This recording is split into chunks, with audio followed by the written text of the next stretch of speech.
இந்திய ஜனநாயக கட்சியின் மாநில மாநாடு மார்ச் 2 திருச்சி சிறுகனூரில் அணிதிரண்டு வாருங்கள்.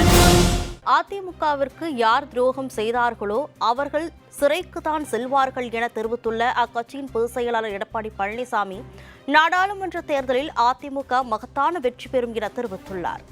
கடலூர் அதிமுக தெற்கு மாவட்டம் மற்றும் அண்ணா தொழிற்சங்கம் சார்பில் நெய்வேலி டவுன்ஷிப்பில் முன்னாள் முதல்வர் ஜெயலலிதாவின் வெண்கல சிலையை கட்சியின் பொதுச் செயலாளர் எடப்பாடி பழனிசாமி திறந்து வைத்தார். பின்னர் நடைபெற்ற பொதுக்கூட்டத்தில் பேசிய அவர், இந்த இயக்கத்தில் சாதாரண தொண்டன் கூட எம்எல்ஏ மற்றும் எம்பி ஆகலாம் எனவும் முதலமைச்சராக கூட ஆகலாம் எனவும் தெரிவித்தார்.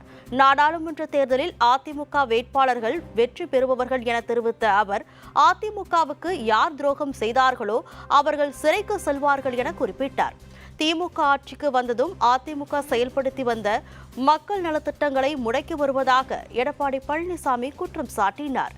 கடலூர் மாவட்டத்தில் பயிரிடப்பட்டிருந்த மக்காச்சோளம் முற்றிலும் காய்ந்துவிட்ட நிலையில் இதற்கு இந்த மண்ணின் மைந்தராக உள்ள வேளாண் துறை அமைச்சர் MRK பன்னீர்செல்வம் எந்தவித நிவாரணமும் வழங்கவில்லை என அவர் சாடினார்.